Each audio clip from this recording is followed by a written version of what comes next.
भगवान की जय जय जय। बोलिए प्रातः स्मरणीय संत शिरोमणि परम पूज्य 108 आचार्य गुरुवर विद्यासागर जी महामुनि राज की जय जय जय।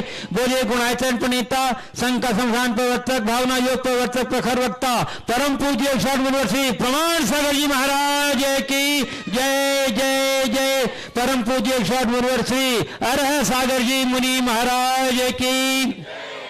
उपस्थित धर्म श्रद्धालु सज्जनों, माताओं बहनों, पूज्य गुरुदेव का मंगलमय प्रवास भोपाल के पद्मनाभ नगर कॉलोनी में चल रहा है और आज प्रातः काल की मंगल वेला में पूज्य गुरुदेव के सानिध्य में यहाँ देवादिदेव 1008 पद्म प्रभु भगवान का निर्वाण कल्याणक महोत्सव बहुत ही धूमधाम और आनंदोत्सव के साथ मनाया गया। बंधु, आज इसी परिसर में आज का यहाँ संघ का समाधान कार्यक्रम आयोजित है। आज के संघ का समाधान के कार्यक्रम में यहाँ उपस्थित हमारे सम्मानित अतिथिगण, उपस्थित श्रद्धालुजन तथा उन सभी दर्शकों श्रोताओं का जो पारस चैनल, जनवाणी चैनल, प्रमाणिक ऐप के माध्यम से संघ का समाधान का सीधा प्रसारण घर बैठे देख रहे हैं, आनंद ले रहे हैं, उन सबों का मैं समस्त भोपाल की जैन समाज और पद्मनाभनगर जैन समाज की ओर से हार्दिक हार्दिक अभिनंदन करता हूँ। मैं आपको लिए चलूँ संघ का समाधान की ओर। इसके पूर्व हम लोग रोज की तरह पूज्य देव के मंगलमय आशीर्वाद से अपने को अभिषेक करेंगे। बोलिएगा मेरे साथ, नमो श्री गुरुदेव, नमो श्री गुरुदेव, नमो श्री गुरुदेव। बंधु, आज हमारे बीच कुछ विशिष्ट अतिथि गुणायतन के ट्रस्टी के रूप में यहाँ उपस्थित हैं। मैं उनको जरूर यहाँ बंधुओं, सबसे पहले मैं आमंत्रित करना चाह रहा हूँ उस शख्सियत को जो जबलपुर से पकार रहे श्री संदेश जी जैन और श्री चक्रेश जी मोदी। मैं इनके बारे में बताना चाहता हूँ कि आचार्य श्री के परम भक्त हैं और आचार्य श्री के जितने भी प्रकल्प होते हैं उनको पूर्ण करने में इनकी बहुत सक्रिय भागीदारी होती है और अभी संप्रति पूर्णायु का सारा प्रबंधन इनके हाथ में है और बड़ी कुशलता के साथ पूर्णायु का प्रबंधन करा रहे हैं और पूर्णायु से देश को बहुत बड़ी आशा है, विशेषकर व्रती जगत को जोरदार करता प्रबंधन कर दिए। बंधु, हमारे श्री संदेश जी जैन और श्री चक्रेश जी मोदी का और एक गुणायतन ट्रस्टी भी हैं और इनका सम्मान करेंगे हमारे श्री विमल जी मोदी। अच्छा, ठीक है। चलिए बंधु, आज हमारे बीच उपस्थित हैं श्री अजय जी कर्मयोगी जो गुरुकुलम अहमदाबाद से रहते हैं। इनका परिचय देने की आवश्यकता नहीं है, पूर्व में भी हमारे बीच आ चुके हैं और आपको बता दूं कि हमारी भारत की प्राचीन जो गुरुकुल पद्धति है उसके आधार पर बच्चों को शिक्षित कराने के लिए ये अपना गुरुकुल चलाते हैं और बहुत ही सुंदर व्यवस्था वहां दे रहे हैं। इनका भी सम्मान आज यहाँ पद्मनाभनगर समाज के पदाधिकारी श्री रवि मड़वैया, श्री सुरेश जी जैन और इंद्र जी जैन, राजेश जी जैन हमारे कर्मयोगी अजय जी का सम्मान करेंगे। जोरदार आपका काम नहीं, वो लोग करेंगे। आ रहे हैं हमारे और बंधु, आज हमारे बीच उपस्थित हैं श्री शेखर काला जो गुणायतन के ट्रस्टी हैं। उनके साथ में उनके भ्राता श्री सुरेंद्र काला, सुनील काला, अंतु काला, परिवारजन मनीषा काला, सुधा काला आ जाएं और उनके सम्मान के लिए सम्मान का क्रम चल रहा। अपनी तालियों का अवदान देकर सम्मान की गरिमा को बढ़ाएं। बंधु, अजय जी कर्मयोगी जो गुरुकुल चला रहे हैं अहमदाबाद में, गुरुकुल पद्धति पर बहुत ही महत्वपूर्ण कार्य कर रहे हैं, बहुत ही प्रेरणादायक काम कर रहे हैं।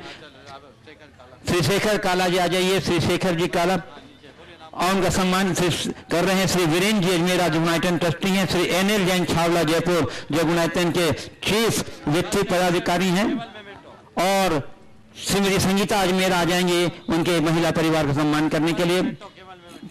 कृपया सीता से सम्मान क्रम गति दीजिए ताकि हम अगले और अगले क्रम में मैं आमंत्रित कर रहा हूँ श्री अमरचंद जी आदित्य राज मोदी तेंदु खेड़ा वाले जो हमारे गुणायतन ट्रस्टी हैं। इनके सम्मान के लिए आमंत्रित कर रहा हूँ श्री अनिल जी जैन से गुणायतन ट्रस्टी और श्री SL जैन जयपुर जो हमारे शांतिलाल जी गंगवाल जयपुर जो हमारे गुणायतन के ट्रस्टी तो हैं ही, राजस्थान प्रांतीय अध्यक्ष भी हैं गुणायतन के। आ जाइए श्री शांतिलाल जी गंगवाल आज हमारे ट्रस्टी मोदी परिवार सम्मान करने के लिए।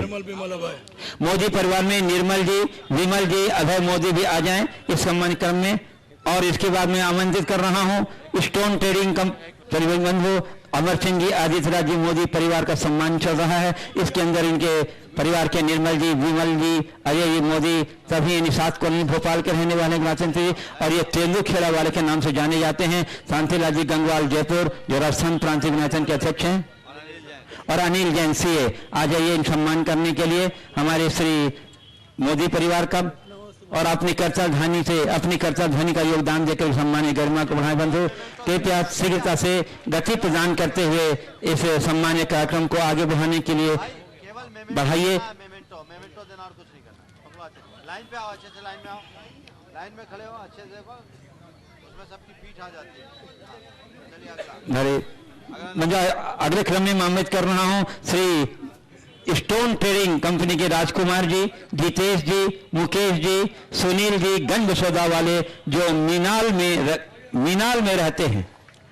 आज ऐसे राजकुमार जी, जितेश जी, मुकेश जी, सुनील जी, गंज बसोदा वाले, जो सपरिवार आ जाए, मीनाल में रहते हैं, और इनके सम्मान के लिए आमंत्रित हूं राजेश जी मड़वैया और प्रदीप जी नोहर कला, जो हमारे गुणाचन ट्रस्टी हैं। सम्मान के लिए आ रहे हैं श्री राजकुमार जी, जितेश जी, मुकेश जी, सुनील जी, गंज बसोदा वालों का सम्मान के लिए आ जाइए सीता से बंधु। जल्दी आओ, अगला नाम बोलो। हो गया, सब हो गया क्या? हाँ, बहुत ही अच्छा। राजकुमार जी, जितेश जी, मुकेश जी, सुनील जी, गंज बसोदा वाले, और श्री मुकेश जैन का स्वागत करेंगे श्री राजेश जी। पूरे परिवार के लोग आ रहे हैं, इनके मुकेश जी के पूरे परिवार के। इनके सम्मान में राजेश जी मड़वैया और प्रदीप जी नोहर कला, जो गुणाचन ट्रस्टी हैं, उनके सम्मान में योगदान दे रहे हैं। ताली में योगदान दे करके बंधु निश्चित ही ये बड़े भाग्यशाली हैं जो गुणाचन परिवार से जुड़ते हैं। हम आपका चलिए, और मैं अब अगले प्रश्न के लिए आमंत्रित कर रहा हूँ श्री मती सुशीला देवी सीए और शांतिलाल जी गंगवाल, जो गुणाचन के ट्रस्टी हैं और गुणाचन की ओर से राजस्थान प्रांतीय अध्यक्ष भी हैं।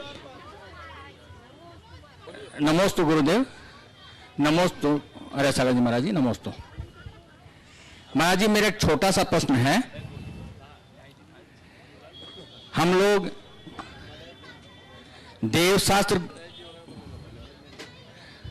देवशास्त्र गुरु के समक्ष अर्घ समर्पित करते हैं, अर्घ बोल करके। लेकिन आजकल मैं कुछ मंदिरों में देख रहा हूं कि देवशास्त्र गुरु के अलावा भी जो फोटो वहां हैं मुनिराजों की, आचार्य सिंह की, उनके आगे भी वो अर्घ बोल करके अर्घ चढ़ा रहे हैं। तो क्या हम ये सही कर रहे हैं क्या? एक घटना बताता हूं। एक जगह मैं मंदिर के दर्शन कर रहा था, भगवान के बेदी की बाजू में गुरुदेव की एकदम जीवंत तस्वीर बनी हुई थी। मेरे दर्शन करते करते एक युवक आया, अब भगवान के तो दर्शन करे नहीं, फोटो के पांव पड़े। मैंने उसे मना किया कि भैया तस्वीर के दर्शन नहीं करते, हमारे यहाँ इनको पूज्य नहीं माना गया, प्रतिष्ठित प्रतिमाएं ही पूज्य हैं। उस व्यक्ति ने जो जवाब दिया, मैं निरुत्तर हो गया। उसने कहा महाराज हमें तस्वीर दिखती नहीं, हमें गुरुदेव दिखते और रहा नहीं जाता, हम क्या करें? मैं कोई जवाब नहीं दे पाया। भावना के आगे कोई सिद्धांत नहीं चलता। लेकिन मैं आप लोगों को एक सलाह देता हूं, तस्वीर को अर्घ मत चढ़ाओ, तस्वीर देखो और जिनकी तस्वीर उन्हें याद करो, आंखें बंद करके भावों का अर्घ चढ़ा लो, ये ज्यादा सम्मत हो। ठीक, आगे श्री सुरेश जी जैन IAS हमारे पास उपस्थित हैं, मैं आमंत्रित कर रहा हूं, और उसके बाद तैयार रहेंगे श्री राजेश जी जैन IAS, उसका इंद्रजीत जी तीसरे क्रम में तैयार रहेंगे। श्री सुरेश जी जैन IAS, उसका श्री इंद्रजीत जी। हमें पूज्य गणेश प्रसाद जी वर्णी द्वारा स्थापित सागर जैन विद्यालय में ऐसे महान गुरुओं का सानिध्य प्राप्त हुआ है कि जिन्होंने आचार्य विद्यासागर जी को भी शिक्षा दी है। इसके बाद नैनागिरी में आचार्य श्री जैसे संतों से मार्गदर्शन मिला है। इससे हमारी जीवन की शक्तियां उद्घाटित हुई हैं, ऊर्जा प्रभावित हुई है। आज हम देखते हैं कि हमारे युवक युवतियों को भी यही शक्ति प्राप्त होने की क्षमता जैन धर्म के सिद्धांतों में विराजमान है, किंतु हमारे आध्यात्मिक जगत के कुछ व्यक्तियों के या राजनीतिक या सामाजिक जगत के कुछ नेताओं की संकुचित या प्राचीन प्रवृत्तियों के कारण वे आगे बहुत नहीं बढ़ पाते हैं। गुरुदेव, आप मार्गदर्शन दें कि जिससे हमारे समाज, हमारे प्रत्येक संत का चिंतन बहुत विस्तृत हो और हमारे देश और प्रदेश के युवक युवतियों को आगे बढ़ने में सर्वप्रथम उनका मार्गदर्शन प्राप्त हो, उनका आत्मीय स्नेह प्राप्त। आपने बोला है समाज और संत जनों का चिंतन विस्तृत हो। सुरेश जी, समाज के चिंतन को विस्तृत करने के लिए तो हम लोग रोज उपदेश देते हैं। संतों के चिंतन के विस्तार के लिए हम क्या उपदेश दें? मेरी नजर में संत वही है जिसका चिंतन विस्तृत है। जिसका चिंतन संकुचित है, उदार नहीं, वो संत क्या? संत तो वो है जो सबको अपने अंदर समाने की क्षमता रखता हो, जिसका हृदय आकाश की तरह विशाल है। इसलिए हमें अपना चिंतन व्यापक बना करके चलना चाहिए। जहां तक आपने जो मुद्दा उठाया है, हम लोग बहुत पिछड़ रहे हैं। खासकर आज की नई पीढ़ी धर्म से, समाज से, सामाजिक संस्कारों और सरोकारों से विमुख हो रही है। उसकी वजह है, और वजह यह है कि हम उन्हें धर्म को युगानुरूप तरीके से समझाने में विफल रहे हैं। हमें हर चीज को अपडेट रख करके चलना चाहिए। समय काल के साथ जो नहीं चलता वो कहीं का नहीं रहता। हम जब प्राचीन आचार्यों की परंपरा को देखते हैं तो श्रावकों के आचार्य में बड़ा परिवर्तन हुआ। एक गंभीर बात आज आप सबके बीच रखने जा रहा हूं।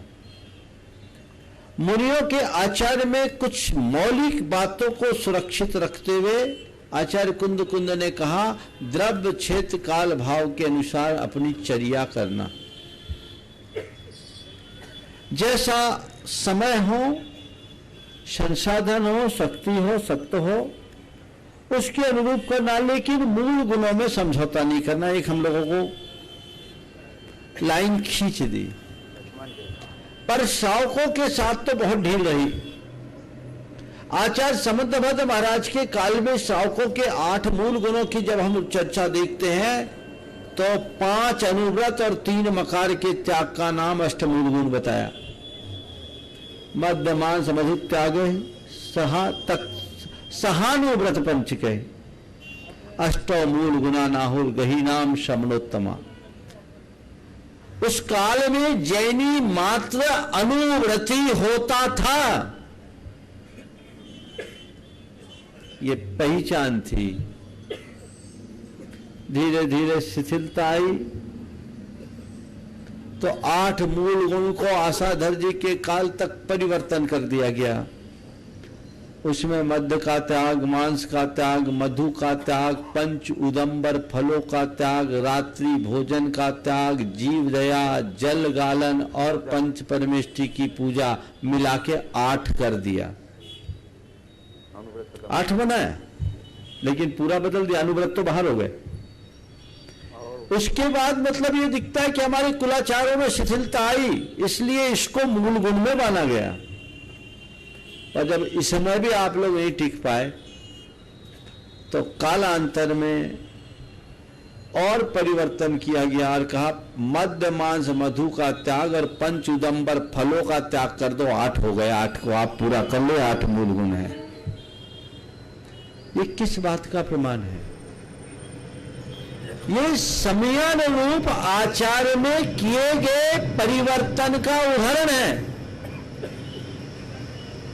हम तभी अपने धर्म को, अपनी परंपरा को, अपनी संस्कृति को सुरक्षित रख पाएंगे जब हम पीढ़ियों के साथ तालमेल बनाकर चलेंगे।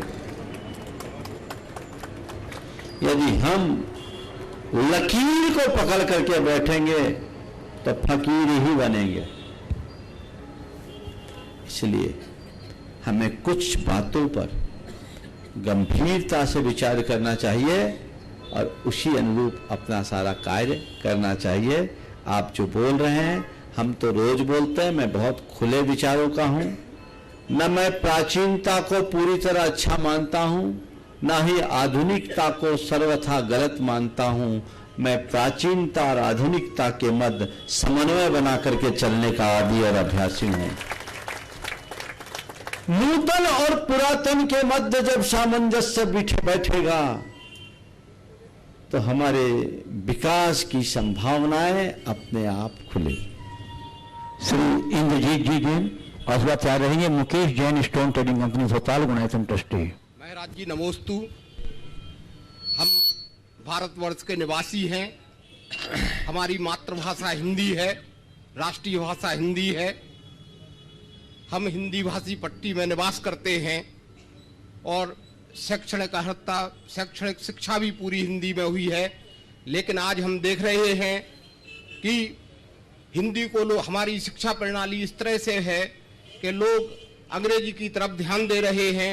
आज अधिकारियों और बड़े व्यवसायियों के बच्चे ही नहीं, छोटे छोटे मध्यम श्रेणी और निम्न श्रेणी के लोगों के बच्चे भी अंग्रेजी स्कूलों में पढ़ रहे हैं, जबकि अंग्रेजी स्कूलों में उस स्तर के टीचर भी नहीं है पढ़ाने वाले। तो इस समस्या का कैसे समाधान हो और लोग हिंदी की तरफ आकृष्ट हों और अपने राष्ट्रभाषा जिसमें हम बड़े हुए हैं, हम सोचते हैं, हम पढ़ते हैं, उसका विकास हो। देखिए, हिंदी की बात केवल सामाजिक परिवर्तन से नहीं होगी। समाज में जागरूकता लाई जा रही है, लेकिन आज इतनी दुरवस्था आ गई है कि अब हिंदी को बचा पाना बड़ा दुष्कर सा हो गया है। मुझे इसका एक ही उपाय दिखता है कि सरकारें शिक्षा नीति में बदलाव लाए, सर्वभाषा में पढ़ाई कराए, पर माध्यम मातृभाषा हो। उसमें केवल हिंदी ही ना हो, हमारी अन्य भी क्षेत्रीय भाषाएं हैं, बंगला है, कन्नड़ है, तमिल है, तेलुगु है, मलयालम है, मराठी है, गुजराती है, पंजाबी है, अनेक भाषाएं भारत में। उन भाषाओं को तभी हम सुरक्षित कर पाएंगे। इसलिए पाठ्यक्रम ऐसा निर्धारित होना चाहिए। अंग्रेजी एक सहायक भाषा है, कोई जरूरी नहीं। आज चीन है, जापान है, फ्रांस है, इनसे हमें प्रेरणा लेना चाहिए। चीन के लोग चाइनीज भाषा का ही प्रयोग करते हैं, उन्हें अंग्रेजी नहीं आती, लेकिन आज चीन कितना आगे बढ़ गया, इस पर काफ़ी चर्चाएं पहले भी हुई है। अब हमें चर्चा नहीं, कुछ संकल्प लेकर के आगे बढ़ना चाहिए। मैं अनेक बार पहले भी बोला, आपसे भी कहता हूँ, आज से शुरुआत करो। अपनी सिग्नेचर की जगह दस्तखत करेंगे, हस्ताक्षर करना शुरू करेंगे, वो हिंदी में करेंगे। ये तो एक शुरुआत करें।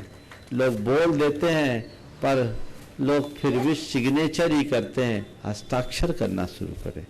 ये एक प्रारंभ हो। हम जो कुछ भी लिखा पढ़ी करें वो हिंदी में करें। अपने प्रतिष्ठानों में भी लिखे तो हिंदी में ही लिखे, तो बहुत बड़ा बदलाव आ सकता है।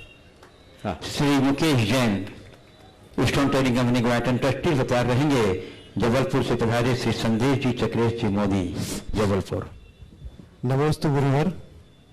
महाराज जी, मेरा ये कहना है कि आज की युवा पीढ़ी सिर्फ दूसरों के यहाँ नौकरी करना चाहती है, नौकर बनना चाहती है और सिर्फ जॉब सर्च करना चाहती है। कोई भी ये नहीं चाहता कि हम खुद बॉस बने, खुद का स्वरोजगार ढूंढें, खुद कोई बिजनेस करें, भले ही छोटा क्यों ना करें मगर खुद का कुछ करें, जिससे आज नहीं तो कम से कम भविष्य संवर जाए। क्योंकि जितना जॉब में, छोटी छोटी जॉब में कमाएंगे, इतना तो रोजमर्रा का नॉर्मल डेज एक्सपेंसेस ही है। तो इस पे अपने विचार प्रकट कीजिए महाराज। बिल्कुल, हाँ, आप जो बोल रहे हैं हम तो रोज बोलते हैं। हम तो कहते हैं जॉब करना नहीं, हमें जॉब देना है। नौकरी में 100 मील से आगे नहीं चलोगे, नौकरी में 100 मील से आगे नहीं चलोगे। जॉब में, अपने व्यापार में तुम्हारे पास अनंत आकाश है, जितना चलना चाहो कर लो। ये नौकर बनने की प्रक्रिया बहुत खतरनाक है। अभी थोड़ी देर बाद कर्मयोगी जी अपनी बात रखेंगे, उसके बाद आपसे बताएंगे कि हम लोग इस विषय में क्या सोच रहे। हाँ, श्री संदेश जी, चक्रेश जी मोदी। मुनीषी के चरणों में बारंबार नमोस्तु। मुनीषी में कुंडलपुर मंदिर के निर्माण कार्य से, जबलपुर मंदिर के निर्माण कार्य से, पूर्ण आयुर्वेदिक चिकित्सालय एवं अनुसंधान विद्यापीठ के निर्माण एवं संचालन कार्य से जुड़ा हुआ हूँ।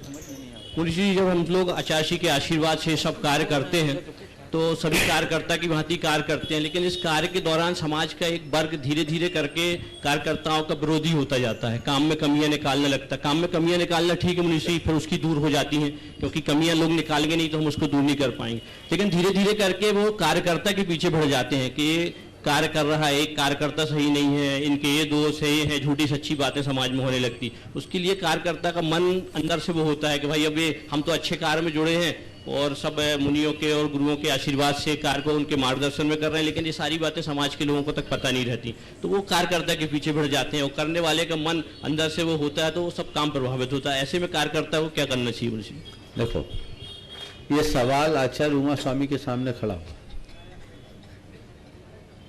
2000 साल पुराना सवाल,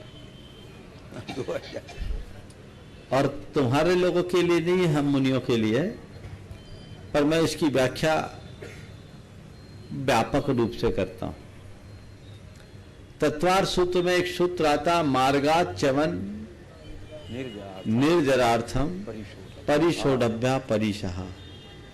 मार्ग से च्युत न होने और सतत निर्जरा को जारी रखने के लिए जो सहन करने योग्य है वो परिशा है। तो आचार्य उमा स्वामी कहते हैं कि तुमने जो मार्ग चुना है उससे पीछे मत हटना।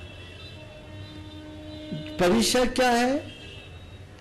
जो सामने आए हुए भौतिक और मानसिक कठिनाइयां, उसको नाम है परिशा। इसको सहो और जीतो। हम मुनियों के 22 परिशा हैं, तुम्हारे यही परिशा है जी। आज से उनसे प्रभावित हो जाओगे तो मोरल डाउन हो जाएगा, हतोत्साहित होकर घर में बैठ जाओगे, और उनसे अप्रभावित रहकर अपना काम करोगे तो कल उन सबके लिए उदाहरण बन जाओगे। और एक सलाह देता हूं, समाज का काम वही करे जिसकी खाल थोड़ी मोटी हो और हृदय विशाल हो। खाल मोटी हो, पेट बड़ा हो, पचाने की क्षमता हो। हमारे समाज का उसूल है, किसी भी सामाजिक कार्यकर्ता को जीते जी प्रशंसा नहीं मिलती, जाने के बाद प्रशंसा होती। ये चीजें होगी, जो करेगा उसी की आलोचना होगी। हां, एक कुत्सित परंपरा विकसित हो गई है, व्यक्ति के चरित्र हनन के साजिश के रूप में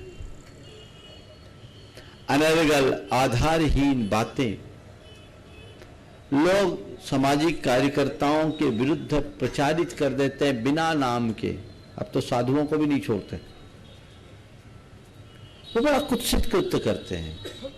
लेकिन हमें एक बात ध्यान रखना चाहिए, सांच को आंच नहीं।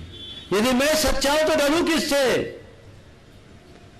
वो अपना काम कर रहे हैं, हम अपना काम करेंगे जी गुरुदेव। बस गुरु कृपा से तुम लोगों को ये दायित्व मिला है, गुरुदेव ने तुम लोगों पर भरोसा जताया है, तो तुम्हें अपने आप को साबित करके दिखाना चाहिए कि हम आपके भरोसे को व्यर्थ नहीं करेंगे। मनोबल बनाए रखो, और जब ज्यादा मन बोझिल होने लगे, एक बार चरण पकड़ करके ऊर्जा प्राप्त कर लो कि शक्ति दो, हम सह ले। उनसे बोलो मत, अपने आप को सहो। ठीक है, हम करके बताएंगे, तुम जो भी बोलो उससे हमें प्रभावित होने की कोई जरूरत नहीं। स्नेहिल जैन भोपाल, और स्वात्यार रहेंगे इंजीनियर मोंटी जैन भोपाल। नमोस्तु महाराज जी। महाराज जी, आपके द्वारा लिखित मैं आज किताब पढ़ रहा था ककहरा जीवन का, उसमें एक पंक्ति आई है, कि ना खतरों से घबराओ, ना खतरों से खेलो, अपितु खतरों से सावधान रहो। तो इसका भावार्थ क्या है और इसे हम कैसे आत्मसात करें? कृपया मार्गदर्शन कीजिए। क्या कह रहा जीवन का, उसमें क से लेकर ह तक प्रत्येक अक्षरों पर प्रवचन है और ख से खतरे की बात मैंने की है। तो मैंने कहा खतरे से खेलो मत, खतरों से घबराओ मत, खतरे से खेलो मत, खतरे से सावधान रहो। इसका मतलब ये है जो लोग खतरे से घबरा जाते हैं, थोड़ा भी खतरा है तो वो जीवन में कभी आगे नहीं बढ़ पाते। रिस्क तो आता है जीवन में, रिस्क को स्वीकार करना चाहिए, खतरे को स्वीकार करना चाहिए। थोड़ा बहुत एडवेंचर नहीं हो तो जीवन में कुछ नहीं कर पाओगे। लेकिन कुछ लोग अति दुस्साहसी होते हैं, वे खतरे से खेलते हैं और अनावश्यक खतरा मोल लेते हैं। कभी कभी उसके भयानक दुष्परिणाम आते हैं, इसलिए खतरे से कभी खेलना नहीं चाहिए। तो क्या करें? खतरे से सावधान रहो, अवेयर रहो, ताकि कितनी भी खतरनाक स्थिति आ जाए मुझे नुकसान न हो, ये सावधानी रखनी चाहिए। इंजीनियर मोंटी जैन भोपाल बता रहे हैं, मानसी जैन भोपाल। पूज्य मुनि श्री के पावन चरणों में नमोस्तु गुरुवर, नमोस्तु गुरुवर, नमोस्तु गुरुवर। ऐसा कहा जाता है कि अपनी क्षमता या पूर्ण उपयोग ना होना भी एक बहुत बड़ा अपराध है या हमारी कमजोरी। कृपया मार्गदर्शन करें। नमोस्तु गुरुवर। बिल्कुल, जिनने कहा अपनी क्षमता का पूर्ण उपयोग न करना अपराध है या कमजोरी, यथार्थ है। इसलिए हमें चाहिए कि हम अपनी क्षमता का पूरा उपयोग करें। जो हम कर सकते हैं वो हमें करना चाहिए, जो हम दे सकते हैं वो हमें देना चाहिए। अपनी शक्ति का पूर्ण उपयोग, क्षमता का पूर्ण उपयोग न करना एक प्रकार का सामाजिक अपराध है। मानसी जैन और उसके बाद तैयार रहेंगे अवकाश प्राप्त न्यायाधीश माननीय श्री अजय गोहिल जी। मंच पे विराजित दोनों मुनिराज के पावन चरणों में मेरा अनंतो बार नमोस्तु। चंदन बालक की भक्ति ही बनी शक्ति, रावण ने तक नस काट कर की भक्ति। मीरा ने खाया जहर कृष्ण के लिए, सबरी ने चखे बेर राम के लिए। हम भक्ति करने से पहले क्यों करते तोल, हमारी भक्ति में क्यों नहीं है इतना मोल। राम के लिए भक्ति से पहले हम क्यों करते हैं तोल, हमारी भक्ति का क्यों नहीं है इतना मोल। क्योंकि भाव से शून्य भक्ति का कोई मोल नहीं होता। समझ गए? ये पंक्तियां आपकी है कि व्हाट्सएप की है? बहुत सुंदर। अच्छा, गौर साहब नहीं है। उसके बाद तैयार रहेंगे अभिरुचि महिला मंडल और उसके बाद तैयार रहेंगे महिला मंडल पद्मनाभ नगर। अभिरुचि महिला मंडल की तरफ से मुनिद्वय के चरणों में बारंबार नमस्तु। महाराज श्री अभिरुचि महिला मंडल, अभिरुचि कॉलोनी वाले परिवार अभिरुचि में एक छोटा सा चैत्यालय बनाना चाहते हैं। ऐसा कोई नियम दो या आशीर्वाद दो जिससे कि हम लोग अपने प्रयास में सफल रहें। मेरी आज की शंका है, हे गुरुवर, हमारे परिवार या समाज के किसी सदस्य की मनोदशा बदलनी है या हम सबके बहुत समझाने पर भी वो अपने आचरण में बदलाव नहीं ला पा रहे हैं, जिससे सामने वाले का एवं हम सबका मन बहुत खिन्न होता है। ऐसा क्या प्रयत्न करूं कि हम सब लोग उनसे विफल ना हो, हमारी शंका का समाधान करें। उनके प्रति सकारात्मकता बढ़ा और भावना भाव की उनकी बुद्धि निर्मल हो। और आपने जो भावना व्यक्त की, मैंने सुना अभिरुचि आधा किलोमीटर भी नहीं है महाराज जी, 1 किलोमीटर है। इतना जाम है महाराज जी। बड़ी मुश्किल। चलो बात करो। नमस्ते महाराज। हाँ, बच्चों को बुला भी। हाँ, पद्मनाभ नगर पाठशाला के बच्चे आदिका अक्षत जैन और उन्हीं के साथ उनकी दीदी भी खड़ी हो जाए, श्रीमती संगीता संजना जैन। बस एक ही सवाल होगा, बच्चे पूछेंगे। पद्म प्रभु जिनालय की पाठशाला के शिष्यों की ओर से महाराज जी आपके चरणों में बारंबार नमोस्तु नमोस्तु नमोस्तु। जल्दी करो सवाल। हाँ महाराज जी, हमारी शंका ये है कि हम रोज पाठशाला आते हैं और हमारा रोज देव दर्शन का नियम है, परंतु सुबह स्कूल के कारण हम सुबह दर्शन नहीं कर पाते, इसलिए हम शाम के समय दर्शन करते हैं। तो क्या इससे हमारा नियम पूरा होता है? बिल्कुल हो जाता है। सुबह नहीं करो तो शाम करो, पर दर्शन जरूर करो। चलिए। और महाराज जी, हम अपनी पाठशाला को संस्कारशाला कैसे बना सकते हैं? बिल्कुल, अच्छे मन लगाकर पढ़ो और जो पढ़ाने वाले बोलते हैं उसको अपनाते जाओ। चलिए शिक्षिका अवनी, चलिए बंधु हमारे बीच आगे अजय योगी कर्मयोगी जो गुरुकुल से समर्पित हैं अहमदाबाद से, वो अपना कुछ संदेश हम लोगों को संक्षिप्त में देंगे। एक बार योगा कल्चरल अभिनंदन से अंग संबोधन कर दीजिए बंधु। एक मिनट मैं बोलना चाहूंगा। अजय जी कर्मयोगी आपके सामने खड़े हैं। शिक्षा के मौलिक प्रकल्प को प्रवर्तित करने वाले हैं। हमारी प्राचीन शिक्षा पद्धति गुरुकुल प्रणाली के द्वारा संचालित होती थी और उस शिक्षा पद्धति के तहत उपाधि रहित शिक्षा होती थी, जिनमें मनुष्य को सर्व कलाओं और गुणों से संपन्न करके बाहर निकाला जाता था। अभी ऐसे प्रकल्प देश में फिर से स्थापित हुए हैं। साबरमती के गुरुकुलम को ये 10 वर्षों से संचालित कर रहे हैं और आज ही उन्होंने मुझे जानकारी दी ऐसे देश में 40 गुरुकुल हैं, जिसमें 800 से 1000 तक की वेटिंग चल रही है और अरबपतियों के बच्चे जिसमें अपना शिक्षण प्राप्त कर रहे हैं एक बहुत अच्छे प्रकल्प के रूप में। आज कुछ विशेष विचार विमर्श के लिए यहाँ आए हैं। अजय जी ने कई बार इस मंच से अपना संदेश दिया है, संक्षेप में अपनी बात को पूरी करें। असतो मा सद्गमय तमसो मा ज्योतिर्गमय मृत्योर्मा अमृतं गमय सर्वेषां स्वस्तिर्भवतु सर्वेषां शान्तिर्भवतु सर्वेषां पूर्णं भवतु सर्वेषां मंगलं भवतु। आदरणीय गुरुजन और सभा में उपस्थित सारे महानुभाव, आज इस देश की क्या हालत हुई है। एक भाई हमारे मुकेश जी ने भी यह प्रश्न उठाया है कि शिक्षा का क्या उद्देश्य है, नौकरी प्राप्त करना। भा मान्यता ज्ञान, रत माने लगा हुआ। भारत, जो भारत ज्ञान निरत देश था, आज ये पूरे दुनिया का लेबर सप्लायर बना हुआ है। शिक्षा लेकर भिक्षा मांगे, दे दे बाबा दे दे, एक नौकरी दे दे। ये हालत इस शिक्षा व्यवस्था के माध्यम से कराई जा रही है। एक बड़े तरीके से, बड़े सुनियोजित षड्यंत्र के तहत यह व्यवस्था लाई गई है। गुलाम बनाना है तो 3 तरीके होते हैं, ताकत से, धन से और विचारों से। ताकत और धन की मर्यादा है कि आज है कल नहीं रहेगा। ताकत से जिस दिन गुलाम बनाए हैं, जबरदस्ती करके रखे हुए हैं, जिस दिन उसको ताकत आएगी उल्टा कर देगा। धन से बनाए हैं, आज सारे देश में जो बच्चे हमारे पढ़ करके निकल रहे हैं वो हाँ जी, yes sir, right sir, okay sir, thank you sir, fine sir, जी सर, जी सर। गुलामी की यह व्यवस्था है, गुलाम बनने का प्रयास है। ये गुलामी डायरेक्ट थी तो उनको बड़ी कष्ट होता था कि 10 को अगर मारते थे तो 2, 4, 5 उनके भी नष्ट हो जाते थे।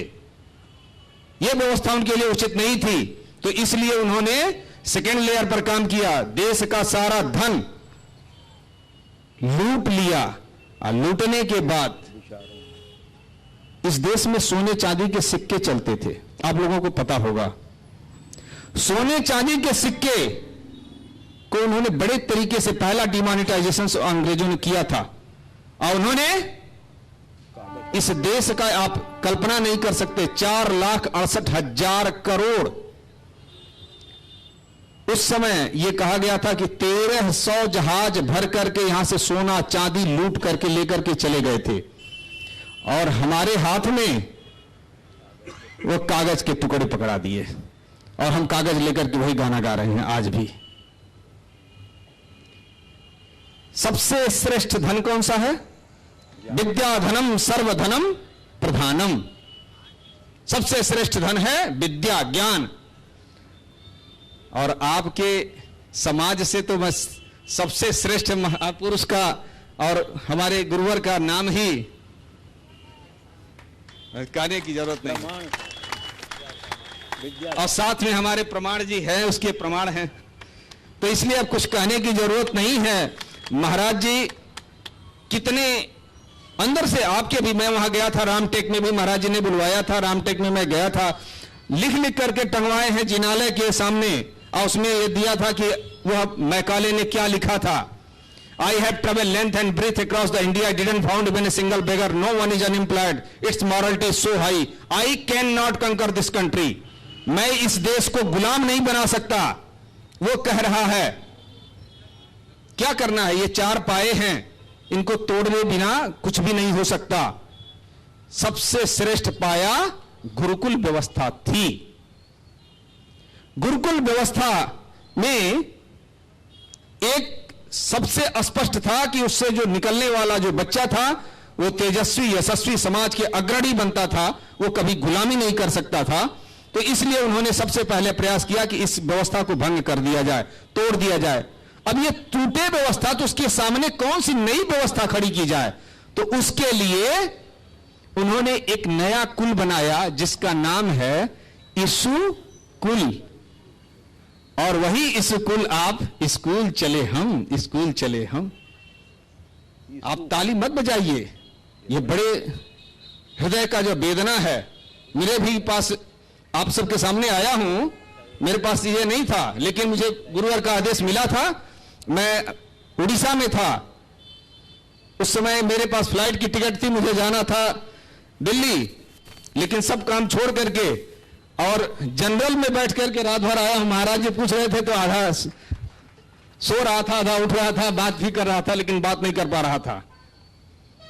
आपको भी यह प्रयास करना होगा, नहीं तो यह देश किस हालत में पहुंच गया है। आपको बहुत गहरी सब साजिशें हैं, उस पर बड़ी लंबी बात हो सकती है, मैं आगे बहुत सारी बातें करूंगा, लेकिन आप सबके जो कुछ प्रश्न आएंगे उसके बाद मैं बात कर सकता हूं। अब समय कम है, समय अभाव है, महाराज जी के समय से 2 मिनट मिला है। धन्यवाद, आभार, नमस्कार। देखिए, अजय कर्मयोगी आप गूगल पर टाइप करेंगे मिल जाएगा। ये बहुत वाकई में कर्मयोगी है, भारत को भारत बनाने के प्रयास में सतत लगे हुए हैं। इन्होंने अभी बात कही, आप लोग चाहेंगे तो इस सत्र के समापन के बाद इनके लिए आपको समय दिया जाएगा। आप चाहते हैं इनको सुनना चाहते हैं तो हम तो चले जाएंगे। कर्मयोगी जी अपनी बात आपको आधा सुनाएंगे, 20-25 मिनट का समय आप लीजिए, इनके विचारों को सुनिए और देश को अच्छा बनाने के लिए आप जो बेहतर कर सकते हैं करें। आज एक विशेष परामर्श के लिए इन्हें आमंत्रित कराया है, ऐसे मेरे पास अनेक वर्षों से आते रहे हैं और बहुत अच्छा कार्य चल रहा है, हमें उस दिशा में आगे बढ़ाना चाहिए। बहुत बड़े अभियान की शुरुआत हम सबको करनी चाहिए और तभी हम अपनी इस देश की दुर्व्यवस्था को ठीक करने में समर्थ हो सकेंगे।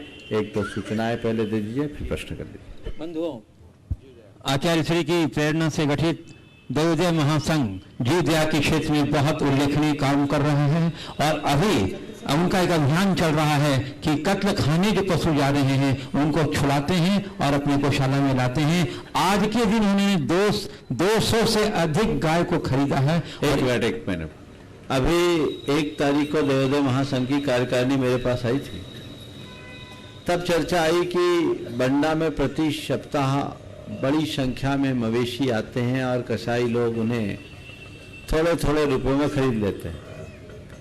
बंडा के लोगों ने बताया तो उसी समय प्रस्ताव ये पारित किया गया कि अब बंडा की मंडी में लगभग 2 महीना सर्वाधिक रहते हैं, एक भी पशु कसाईयों के हाथ में नहीं जाएगा और इसके लिए 3000 गायों के संरक्षण का एक स्वतंत्र शेड बनाया गया। उसका निर्णय लिया, उसका काम हो गया और पिछले हफ्ते से ये कार्य शुरू हो गया।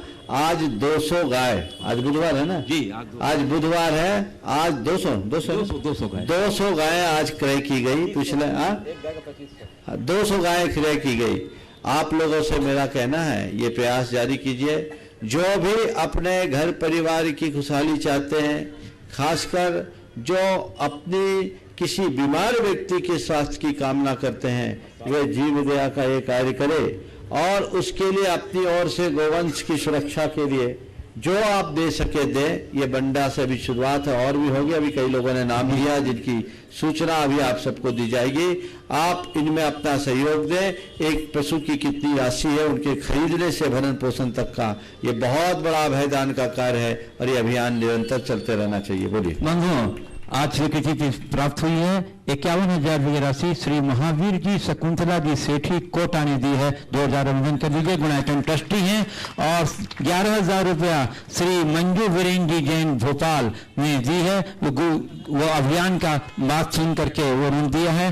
और श्री लक्ष्मी चंद जी लखानी दिल्ली, जो जन्मना जयंत नहीं है, सिंधी परिवार से संबंधित है, पर जीव दया की प्रेरणा को सुनकर उन्होंने 11,000 रुपए की राशि दी है एक बार। और महावीर जी शकुंतला जी सेठी वो तो प्रति माह देते रहते हैं, उनसे मांगा जाए तो हर हफ्ता या प्रतिदिन भी दे सकते हैं। इतने समर्थ और इतने जीव दया के लिए वो समर्पित हैं। एक बार महावीर जी की तालियां बजा दीजिए उनको। हाँ, और अब मैं आमंत्रित कर रहा हूं यहाँ पाठशाला की शिक्षिका श्रीमती संगीता संजना जैन, और उसके बाद तैयार रहेंगी गीता मोदी। जल्दी से मुनि द्वय के चरणों में मेरा बारंबार नमोस्तु नमोस्तु नमोस्तु। महाराज श्री चक्रवर्ती विवाह क्या होता है? आजकल हमारे समाज में अधिकांश धार्मिक लोग ये विवाह करवा रहे हैं। महाराज श्री मैं भी चाहती हूँ कि मेरी बेटी का भी चक्रवर्ती विवाह हो। महाराज श्री इसके बारे में आजकल की युवा पीढ़ी थोड़ा सा दिखावा ज्यादा चाहती है, थोड़ा इसके महत्व को समझा जिससे बच्चे आजकल के युवा बच्चे। सवाल ऐसे समय आया है कि समय नहीं। चक्रवर्ती विवाह का चलन नाम सुधा सागर जी महाराज जी ने दिया है। ये हमारे शास्त्रों में जो हमारी वैवाहिक परंपरा है उसका वर्णन है, और जो शास्त्रीय विवाह है उसी का नाम चक्रवर्ती विवाह है। फिर कभी विस्तार से चर्चा करूंगा। मैं आमंत्रित कर रहा हूं डॉक्टर शिखा बैशाखिया, जो प्रोफेसर है physiology Gandhi medical college Haryana की। जल्दी अगला। और उसके बाद तैयार रहेंगे श्री सचिन जैन भोपाल। मंचासीन गुरुवरों को कोटि कोटि नमोस्तु, कोटि कोटि नमोस्तु, कोटि कोटि नमोस्तु। महाराज जी, मैं मेडिकल एजुकेशन फील्ड से संबंध रखती हूँ, इसलिए मेरा प्रश्न मेडिकल एजुकेशन फील्ड से रिलेटेड है। महाराज जी, वर्तमान में जो करंट मेडिकल एजुकेशन प्रणाली है उसमें कहीं ना कहीं कुछ कमी है, जिसके कारण से हम जो डॉक्टर्स प्रोड्यूस कर रहे हैं वो ट्रू प्रोफेशनल्स ना होके हाईली ट्रेंड टेक्नीशियंस हम उन्हें बोल सकते हैं। और जो पहले डॉक्टर पेशेंट रिलेशनशिप हुआ करता था, आज वैसा रिलेशनशिप डॉक्टर्स और पेशेंट्स के बीच में रहा नहीं है। आजकल पेशेंट्स अपना सिम्टम्स इंटरनेट पे डाल के और गूगल पे अपने सिम्टम्स देख के और अपना डायग्नोसिस भी खुद बना लेते हैं और ट्रीटमेंट भी खुद लिख लेते हैं, और फिर अपने 10 मिनट के गूगल सर्च को जो डॉक्टर ने 10 साल की पढ़ाई की है उससे आके कंपेयर करते हैं और आर्ग्यूमेंट्स हो जाते हैं। और कहीं यही एक कारण हो गया है कि आजकल डॉक्टर्स के अगेंस्ट में पेशेंट्स और उनके अभिभावकों के द्वारा काफ़ी हिंसात्मक प्रहार और इस ढंग की घटनाएं आए दिन हमें सुनने में आती रहती हैं। तो महाराज जी, ऐसा लगता है कि कहीं ना कहीं जो हमारा मेडिकल एजुकेशन सिस्टम है उसमें कुछ ना कुछ कमी है, कहीं ना कहीं कुछ त्रुटि है, कहीं ना कहीं कुछ लूप होल है, जिसके कारण से जो प्रोफेशनल्स जो बन रहे हैं वो उतने ट्रेंड नहीं हैं। तो आप कृपया मार्गदर्शन करिए कि किस ढंग से क्या चेंजेस आने चाहिए करंट सिस्टम में, कि जो अब हमारे अंडर ग्रेजुएट्स जो पास आउट होके निकलें और अपने प्रैक्टिस में आए तो वो इस ढंग के हों कि अपने मरीज की रक्षा तो करें ही और साथ में अपनी रक्षा करना भी सीख सके। देखिए, कृपया मार्गदर्शन कीजिए। बहुत ही गंभीर सवाल आपने उठाया। एक वाक्य में आपकी बात का उत्तर मैं केवल इतना दूंगा कि पहले चिकित्सा सेवा थी, अब इंडस्ट्री का रूप ले ली। हमारे शास्त्रों में चिकित्सक को बहुत उच्च स्थान दिया गया, सम्मानपूर्ण स्थान दिया गया। उन्हें प्राणाचार्य की संज्ञा दी गई और अभिषेक या वैद्य को भगवान के प्रतिनिधि के रूप में जाना जाता था। वर्तमान में व्यवस्थाएं सब बदल गई है, बिगड़ गई है, सब कुछ प्रोफेशनल होता जा रहा है। और ऐसे दौर में जो हो रहा है वो होगा ही। चिकित्सा महंगी हो गई, चिकित्सा का स्तर बढ़ा है, चिकित्सक का स्तर घटा है। चिकित्सकों के द्वारा भी, हालांकि सभी नहीं पर कुछ चिकित्सक इस तरह के कृत्य करने लगे कि जिससे पेशेंट के साथ अन्याय भी दिखता है, उसे एक मरीज की भांति न देखकर अपने क्लाइंट की भांति देखना शुरू कर दिया। ये सब चलता रहेगा। ये तभी सुधरेगा जब सरकार अपनी नीति में परिवर्तन करे। मैं पूरी तरह चिकित्सकों को भी दोषी नहीं मानता, क्योंकि चिकित्सक क्या करे। एक डॉक्टर पढ़ करके आता, अपना अस्पताल बनाता है तो 10-15 करोड़ रुपया लगाना पड़ता है अपने अस्पताल को खड़ा करने के लिए, और वो भी बैंक से लोन लेके बनाता है। तो उसके दिमाग में तो 10 करोड़ के ब्याज का मीटर घूमता है। तो पहले तो वो उसको निपटाना चाहता है, अपनी किस्त निकालना चाहता है, तो फिर जो पेशेंट आता है 2-4 की बलि तो चढ़ती है। वो क्या करे? और इससे एक प्रकार का अन्याय होता है, एक वह कर्म होता है जिसे मैं दूसरे शब्दों में कहूं अनैतिक कर्म भी हो जाए। यदा कदा सुनने में जो घटना आती है कि मर जाने के बाद भी वेंटिलेटर पर पेशेंट को रखे रहते हैं, प्रकाश में आती है। ये बड़े बड़े अस्पतालों में, छोटे मोटे अस्पतालों में नहीं। तो उसके पीछे की मूल वजह यही है कि उनको किसी तरह से अपना पैसा निकालना है। मेरे संपर्क में एक व्यक्ति, उन्होंने कहा महाराज मेरे मित्र का एक अस्पताल है, वो कहते 22,000 रुपया पर डे की तो हमारी किस्त और सैलरी में जाती। बहुत बड़ा अस्पताल नहीं, लेकिन 22,000 रुपया दिन उसमें खर्च लगता है। बोले पहले 2 पेशेंट का जब तक हम ऑपरेशन नहीं कर लेते तब तक तो चैन ही नहीं होती। पहले 22,000 आ जाए फिर कमाई की गिनती शुरू करें। तो ये दुरावस्था है।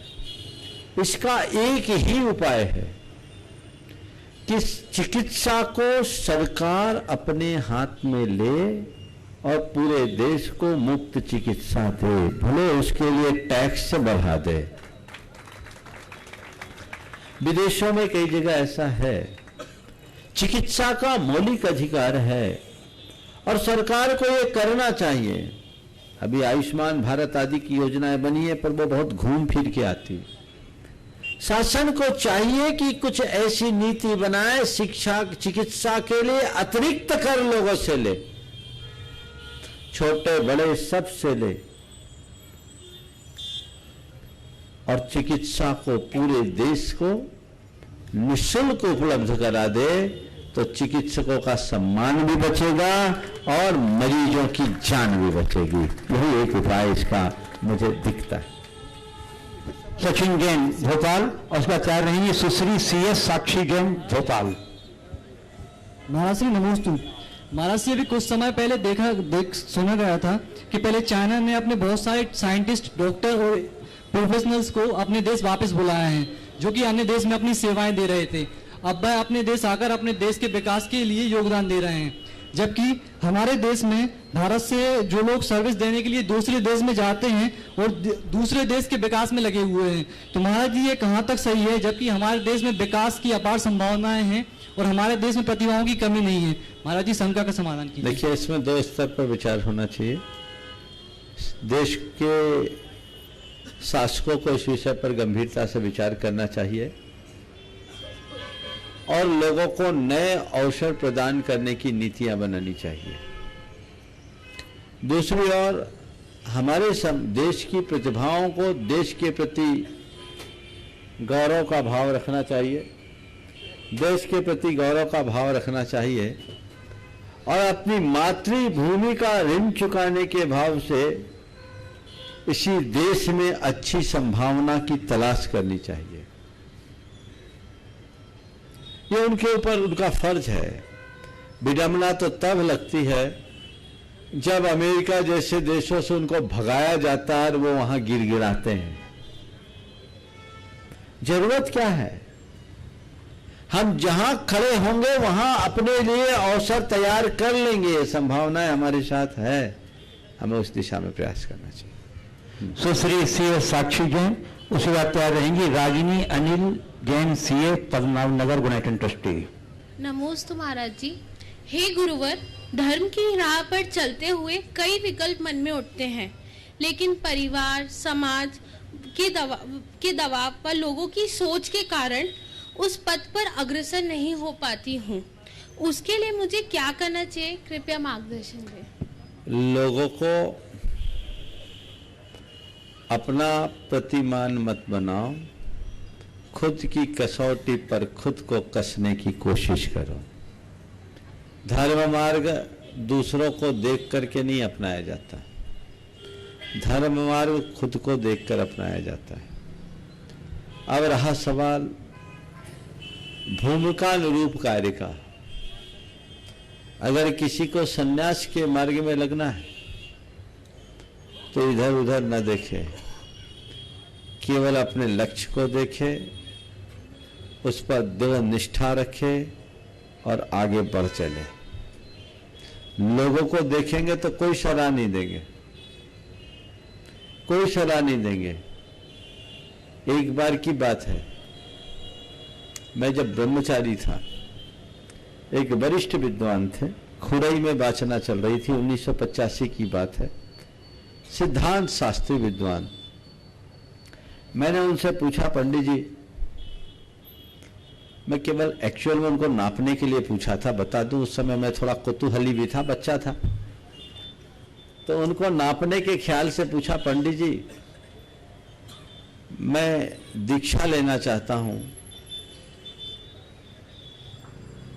आपकी क्या राय है? क्योंकि वाचनाओं में मेरी सक्रिय भूमिका रहती थी उन दिनों भी,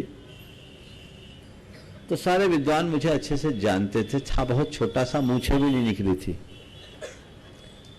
तो उन्होंने कहा, बेटा अभी थोड़ा अध्ययन कर लो, दीक्षा इच्छा की बाद में सोचना। थोड़ा अध्ययन कर लो, दीक्षा इच्छा की बाद में सोचना। ठीक, बात पूरी हुई। मैंने कहा, पंडित जी आपकी वाचना बड़ी गजब की है, मैं तो कायल हूं, और जो आपका विशेषार्थ है वो तो अद्भुत। जयधौला की वाचना चल रही थी, अद्भुत। और जब आप शंका समाधान करते हैं तो मैं तो पूरी तरह बड़ा प्रभावित होता। बहुत अच्छा, आपने संपादन भी आपका बहुत अच्छा है, इतना ज्ञान है आपको। हाँ बेटा, अभ्यास करने से हो जाता है। तो पंडित जी एक सवाल का उत्तर समझ में नहीं आया। बोले क्या? जब आपको इतना ज्ञान हो गया तो आपने दीक्षा क्यों नहीं ली? मैंने उलट के बोला उनको, जब आपको इतना ज्ञान हो गया तो आपने दीक्षा क्यों नहीं ली? बोले अब हमारे बस की नहीं है। तो हमने कहा, पंडित जी कल मेरे बस की रहेगी क्या? अब वो इस दुनिया में नहीं है, इसलिए उनका नाम नहीं ले रहा हूं। लोग लेकिन वे इस घटना से प्रभावित हुए और उन्होंने वाचना में इस पूरी चर्चा का ब्यौरा अपने उद्बोधन में गुरुदेव के सामने कहा। और एक बात कही उनने कि व्रति से ज्ञान पाने में और अव्रति से ज्ञान पाने में यही अंतर है। समझ गए? तो आप अगर किसी दूसरे को देखोगे तो कभी आगे नहीं बढ़ पाओगे, और खुद को देखोगे तो कभी पीछे नहीं रहोगे। अब रहा घर गृहस्थी में, तो घर गृहस्थी में धर्म करते समय अपने गार्हस्थ्यिक और पारिवारिक दायित्वों का निर्वाह भी करना चाहिए। उनके साथ तालमेल और सामंजस्य बना करके चलना चाहिए। ऐसा इतने धर्म मत करो कि घर की सारी व्यवस्थाएं गड़बड़ हो जाए। जिसे हम दूसरे शब्दों में कहें, जरूरत से ज्यादा धर्म करना ठीक नहीं है। अपने हिसाब से करो। धार्मिक क्रिया वाला धर्म घर की व्यवस्था के अनुकूल करो, और वैचारिक धर्म अपनी हर सांस में बिठा लो तो जीवन में कोई कठिनाई नहीं होगी।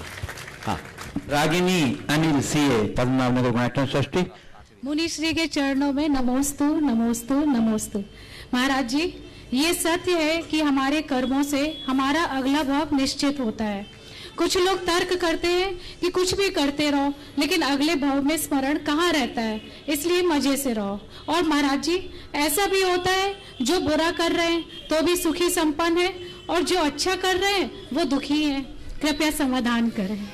देखिए, अगले जन्म के लिए हम धर्म करने की बात नहीं करते। अगला जन्म किसने देखा, और अगले जन्म का धर्म उधार का धर्म है। इस जन्म के लिए धर्म करना नगद का धर्म है। इसलिए मैं आपके विचारों से सहमत हूं कि इस जीवन के लिए धर्म करो, और जिसका इहलोक सुधरेगा उसका ही परलोक सुधर सकता, अन्यथा नहीं। इस जीवन के लिए धर्म करो। आपको धर्म करने वाला दुखी होता है और अधर्मी बड़ा सुखी दिखता, गलत। अधर्मी संपन्न हो सकता है पर सुखी नहीं, और धर्मी गरीब हो सकता है पर दुखी नहीं। देख लो, अधर्मियों के पास पैसा तो बहुत है पर तनाव 24 घंटा, हर कदम कदम पर खतरा, खुद से भी खतरा। और धर्मी भले उसके पास कुछ नहीं है पर संतुष्टि है, और ये संतोष ही धर्म का प्रत्यक्ष लाभ है। मैं इस विषय पर अनेक बार चर्चा कर चुका। अपने जीवन को स्वस्थ, सकारात्मक, संतुलित और संयमित बनाना है तो धर्म करो, जिसकी जीवन में बहुत जरूरत है। इसके बिना सुख शांति की प्राप्ति नहीं हो सकती।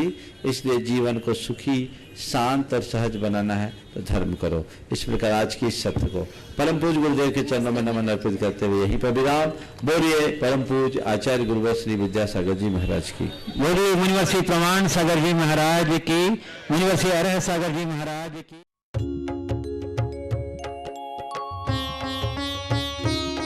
शंका समाधान।